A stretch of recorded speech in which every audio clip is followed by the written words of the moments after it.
2017년 독일. 하루에도 수많은 사람들이 찾아와 500년 전의 루터를 깨운다.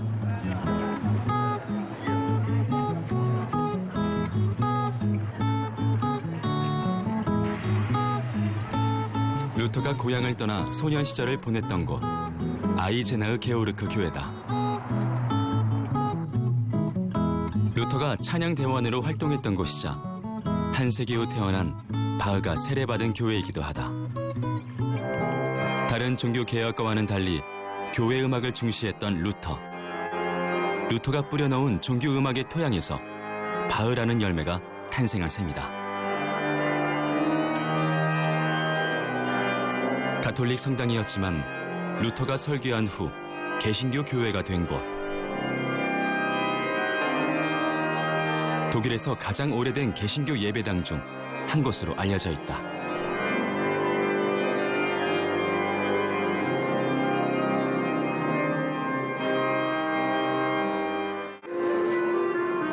루터가 세상을 떠난 후 그를 가장 사랑했던 사람으로 알려진 바흐. 루터가 종신서원을 했던 이곳에서 바흐는 오르가니스트와 지휘자로 평생 하나님을 찬양했다. 루터가 철학을 가르쳤던 비텐베르크 로이코레아 대학. 모두 루터의 흔적들이다.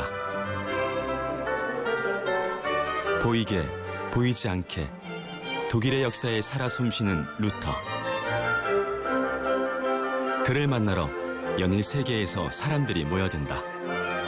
정작 독일인에게 루터는 어떤 존재일까? Also hat einen wichtigen Beitrag zur Bildung geleistet, denke ich. Der die Kirche verändert hat. Ja. Luther ist der große Reformator, der die evangelische Kirche reformiert hat. 독일인의 마음속에 수많은 루터가 있다. 500년 전에 그를 잊지 않고 신앙의 유산을 지켜온 이들. 루터의 후예들이다.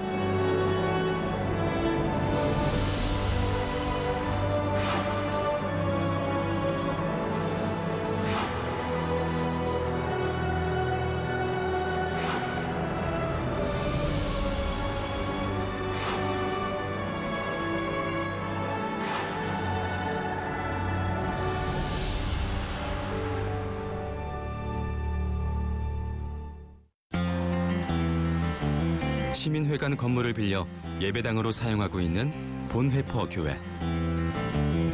일주일에 3번 점심시간은 주방이 삶의 예배 처소가 된다.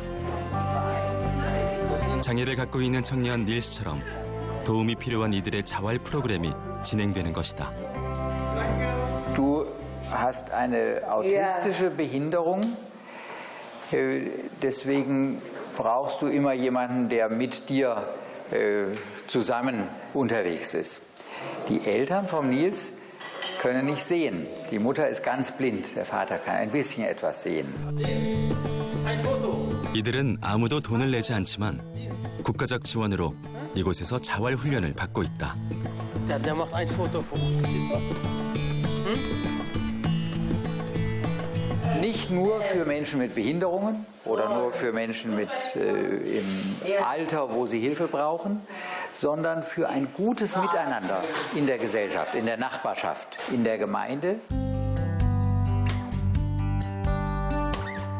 독일의 빈민층을 위한 사회 서비스 기관 디아코니. 디아코니는 개신교 사회봉사를 의미하는 말로 봉사와 헌신을 뜻하는 그리스어 디아코니아의 독일어다. 가톨릭 교회 계열의 카리타스와 개신교 쪽의 디아코니는 독일에서만 전국 5만여 개가 넘는 복지시설을 운영하고 있다. 기관 설립의 근본 정신은 예수님의 섬김을 실제로 이 땅에 구현하는 것이다. 그 일환으로 운영되는 만나하우스. 이곳에서는 매일 아침 간단한 식사가 저렴하게 제공되며 다양한 사회 프로그램이 실시된다.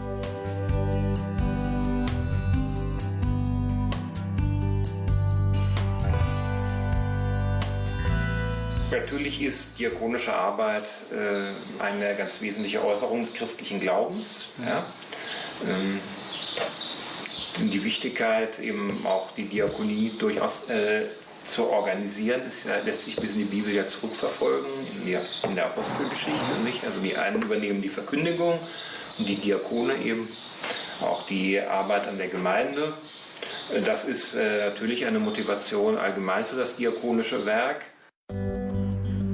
독일의 모든 디아코니 기관에서 동일하게 볼 수 있는 십자가와 하트 문양. 독일 전역을 섬기는 선진 복지 시스템의 뿌리에는 개혁교회의 디아코니아 신학과 실천이 깊이 깔려 있다. Diakonie ist von Gott verordnet. Gott hat schon im Alten Testament sich als derjenige gezeigt, der Erbarmen, Recht und Gerechtigkeit übt auf Erden.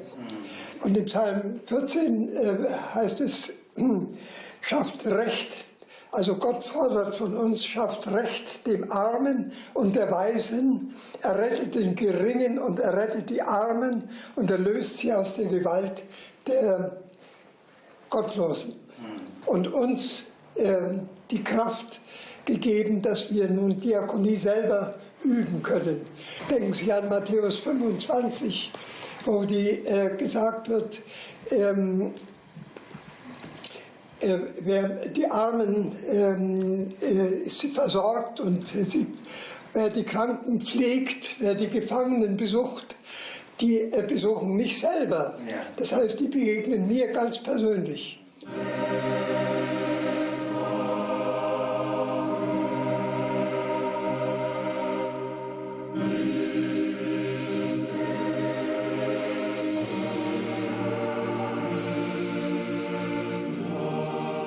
초기 기독교는 예수님의 부탁대로 가난한 자와 도움이 필요한 자들을 외면하지 않으며 섬김을 실천했다. 그러나 중세 이후 가난한 자들을 돕는 대신 화려한 교회가 세워지고 수도원이 만들어졌으며 재산이 축적됐고 급기야 면벌부를 팔아 로마의 베드로 성당을 건설했다. 기도 처소는 돈을 걷기 위한 장소가 됐고 교회의 위기는 사회 전반의 위기로 다가왔다. 종교개혁은 성경운동이었다고 생각합니다. 결국은 사람의 말이, 제도가 하나님의 성경 말씀보다 우선될 수는 없다. 여기에서부터 모든 것이 시작했다고 생각합니다. 베를린에서 남쪽으로 100km 떨어진 작은 도시 비텐베르크. 1938년부터 쓰고 있는 공식 지명은 루터슈타트 비텐베르크. 루터의 도시 비텐베르크라는 뜻이다. 루터는 63년 생애 중 후반 35년을 이곳에서 보냈다. 면벌부를 파는 교황을 비판하며 종교개혁의 시작을 알렸던 곳. 자신의 행동이 종교개혁의 첫걸음이 되리라고는 예상하지 못한 채 루터는 95개조 반박문으로 당시 교황의 절대 권력에 문제를 제기했다.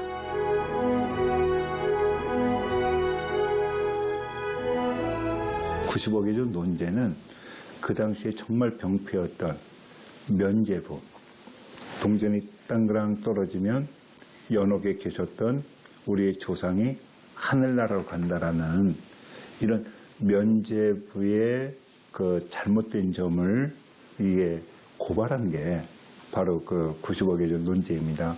그 95개조 논제 제1조항에서도 우리는 그리스도인은 전 삶이 회개이어야 된다. 95개조 반박문을 붙인 루터에 의해 개혁의 불이 붙여졌지만 그 저항의 뿌리는 수백 년을 거슬러 올라간다. 종교개혁의 새벽별 존 위클리프. 1378년 그는 라틴어 성경을 영어로 번역했다. 모든 새로운 역사가 성경의 번역과 함께 시작됐다. 위클리프의 영향을 받은 또 한 명의 종교개혁가는 체코 보헤미안 지방의 신부였던 얀 후스였다. 그는 모국어인 체코어로 성경을 번역하고 체코어로 설교했다.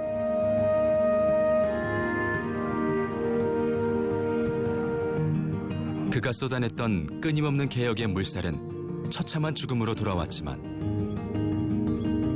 종교 개혁은 단절되었던 하나님과 인간의 관계를 인격적으로 회복하는 계기를 만들어 주었다. 화영 당시 후스는 하나님은 거위의 잿더미에서 백조를 일으킬 것이라고 예언했고 그 후 100년 후스의 말은 루터의 탄생으로 역사 가운데 이루어졌다.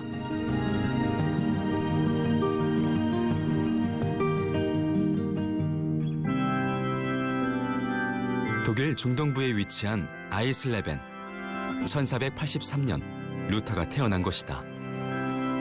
광부의 아들로 태어나 평범하기 그지없는 어린 시절을 보냈던 루터. 교육열이 높았던 루터의 아버지는 루터를 법학 교수로 만들기 위해 법과 대학에 보냈다. 법학도로 성장하던 어느 날 폭우 속을 걷던 중 천둥번개를 만난 루터는 하나님의 부르심 앞에 서게 된다. 천둥번개 체험을 통해 수도사가 되기로 서원한 루터. 그를 부르심에 순종하게 한 믿음의 원천은 무엇이었을까? 아버지는 이 아들을 출세시키기 위해서 10대 소년 때부터 라틴어 학교에, 그러니까 유학을 보내요. 그때부터 10년 이상을 고향을 떠나서 유학생활을 하다 보니까 소위 말하면 10대 청소년 때 겪어야 할 윤리적인 문제, 죄의 문제, 이게 심각했던 겁니다. 드러난 죄를 재판하는 건 법이에요. 그러나 내면적인 죄를 해결을 못하는 거예요. 내 마음속에 나만 알고 있는 양심의 죄. 이게 굉장히 두려운 거죠. 저는 이게 계속 축적되다가 결국은 아버지의 원대로 법과를 갈 건가, 아니면 이 내적인 죄의 문제를 해결하는 게 신학이니까 이 갈등이 있었다고 보는 거예요. 그러다가 천둥번개 체험을 통해서 신학을 선택한 거죠.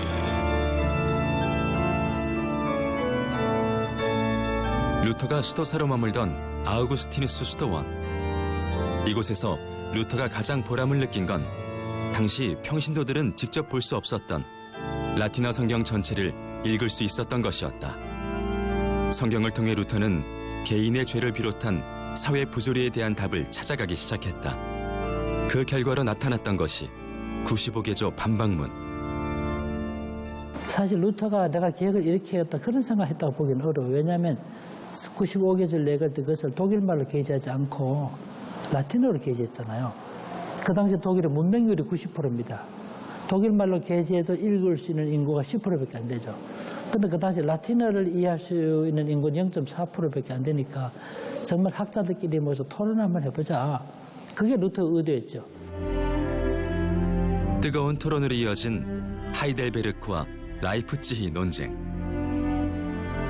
철저한 성경 공부를 통해 다져진 루터의 사상은 무엇에도 굴하지 않았다.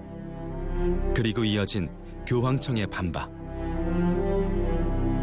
1520년 로마 가톨릭 레오 10세 교황은 루터를 멧돼지에 비유하며 파문을 예고했다.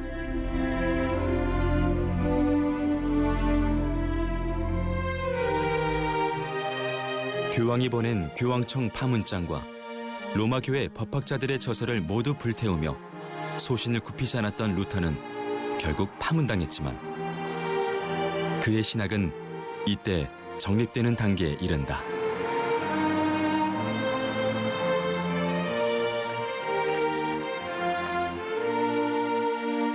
당시 출간된 루터의 책 독일 민족에게 고항, 바벨론 포로, 크리스천의 자유.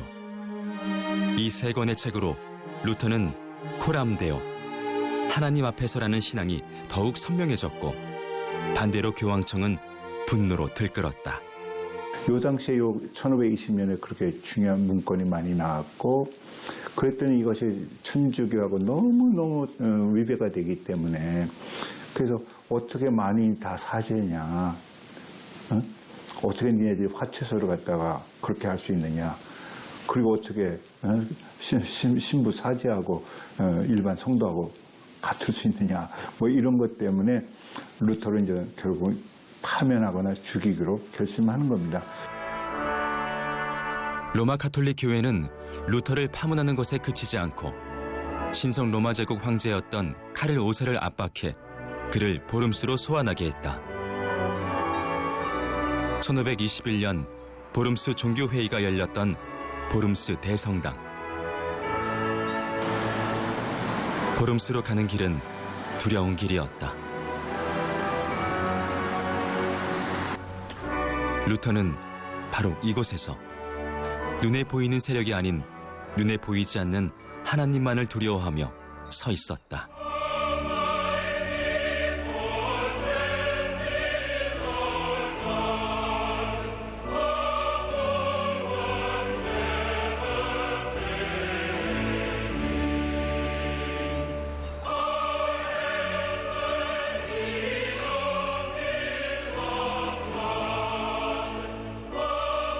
당시 정치와 종교 권력자들은 루터를 파면하며 위세당당했지만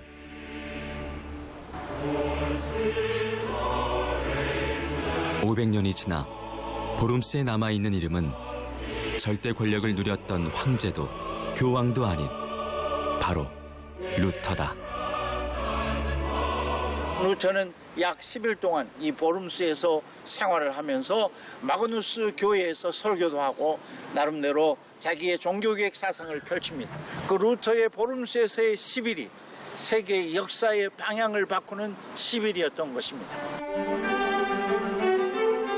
독일 동부 아이젠하흐. 독일에서도 가장 독일다운 성의 모습으로 평가되는 바르트부르크 성은 1067년에 축조되기 시작해 1170년에 완공됐다. 보름스 회의 이후 교황과 황제로부터 독일 사회의 이단자로 몰려 비참한 죽음을 눈앞에 두게 된 루터는 모든 법적 보호를 박탈당하게 됐다. 목숨의 위협을 느끼며 도망자 신세가 된 루터를 도와준 건 프리드리히 제후. 그를 납치하는 것처럼 꾸며 안전하게 이 성에 데려왔다. 해발 400m에 깎아지른 듯한 벼랑 위에 세워진 이 성은 루터를 모든 위협에서 보호해줄 천의 요새였다.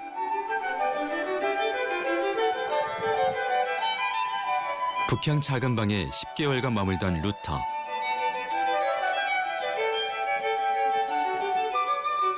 여기서 그는 오직 하나님의 말씀만이 세상을 변화시킬 수 있는 능력임을 다시 한번 확인할 수 있었다. 1년이 채 안 되는 시간 동안 이곳에서 루터는 수많은 저작을 남겼고 독일어로 된 신약 성경 번역도 바로 여기서 이루어졌다.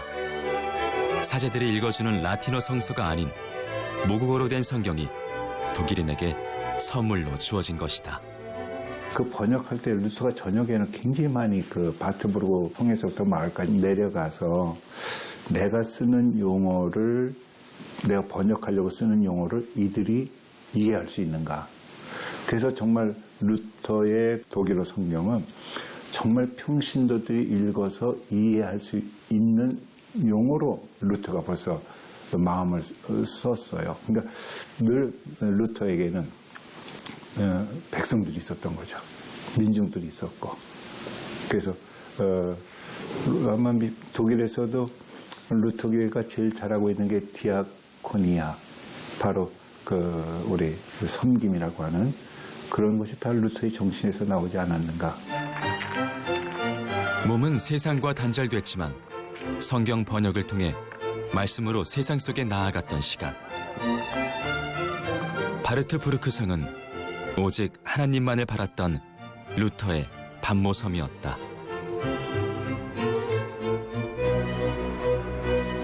(1522년) 바르트부르크 성의 운동 생활을 마치고 다시 비텐베르크로 돌아온 루터의 종교 개혁은 더욱 왕성해졌다. 빠르게 세를 불려나간 루터파는 표면적으로 공식적인 목소리를 내기 시작했다. 1529년 제국의회가 열린 슈파이어 교회. 독일 황제 카를 5세가 두 번의 제국의회를 연 곳이다. 첫 번째 회의에서는 루터를 이단으로 몰아 파문한 보름스 협약을 유보했고, 두 번째 열린 회의에서는 다시 루터를 이단으로 단죄하려고 했다. 다수의 가톨릭 신도들은 찬성한 데 반해 루터를 지지한 소수의 제후들은 종교 문제를 다수결로 정하는 부당성을 비난하며 항의서를 제출했는데, 그 용어가 바로 프로테스탄트다. 이 저항은 뭐에 대한 저항이냐면 무조건 반대를 위한 반대가 아니라 진리가 아닌 것에 대한 저항. 진리가 아닌 것이 진리의 자리에 가 있거나 권위가 아닌 것이 권위의 자리에 가 있는 것, 그런 비본질적인 것들이 본질의 자리에 가 있는 것에 대해서 저항하는 것입니다. 그래서 프로테스트 한다 그래서 우리가 종교개혁의 후예들을 프로테스탄트, 개신교인들이다 라고 이야기하는 것 아니겠습니까? 제국 의회의 부당성과 신앙의 억압을 진리로 이겼던 종교개혁. 루터의 종교개혁 이후 비텐베르크를 중심으로 독일 사회에는 많은 변화가 찾아왔다. Sodass am Ende kein Bettler mehr in Wittenberg lebt, sondern dass eigentlich alle Bettler entweder in Arbeit gebracht werden, dass sie Handwerk lernen oder andere Tätigkeiten und dass sie, wenn sie kein Handwerk mehr lernen können, weil sie alt und pflegebedürftig sind, gepflegt werden, und zwar auf systematische Weise. Das heißt, dass die Menschen auch wirklich nicht nur einfach gepflegt werden, sondern dass sie auch Hilfe bekommen in konkreter Weise. Also da sieht man schon, wie deutlich diese Reformation damals in ihrem Ansatz gewesen ist. 루터가 꿈꾸었던 것은 무엇이었을까? 하나님의 말씀으로 정의가 선포되고 하나님의 은혜로 배고파 굶주리는 이가 없고 하나님의 영광이 이 땅 가운데에 드러나는 세상이 아니었을까? 루터가 발견한 것은 하나님 자신이 아니었던가. 교회의 그 교권이라고 부르죠. 교회의 권위 아래 감추어 있던 하나님을 말씀을 통한 연구로서 하나님을 재발견한 것이지요. 루터의 말 중에는 이런 말도 나옵니다. 정말 하나님을 그리시기를 원하십니까? 그러면 사랑을 그리십시오. 사랑을 그리면 하나님이 그려집니다. 그리스도처럼 우리 모두가 이웃을 살려내는 작은 그리스도가 되어야 된다. 이게 아마 가장 컸던 루터의 영향이 아니었나 그런 생각을 해봅니다. 교권 아래 감추어진 하나님의 말씀을 빛 가운데 꺼내 들었던 500년 전의 사건. 종교개혁으로 다시금 회복된 믿음의 본질은 말씀과 삶이 분리되지 않는 신앙이었다. 종교개혁은 결국 불의와 거짓에 맞서는 끊임없는 나와의 투쟁이었고 하나님의 명령을 이 땅에 실천하고자 했던 순종하는 믿음의 승리였다. Wir sind sozusagen mit Luther aufgewachsen. Wir haben Texte von Luther gelesen, wir haben die Ablass, die 95 Thesen von Luther haben wir schon als Kinder sozusagen kennengelernt. Und, aber wir haben vielleicht nicht alles verstanden damals in unserer Jugendzeit. Nicht? Ich bin jetzt eher dabei, Luther genauer zu verstehen, muss ich sagen. Auch die Lehre etwa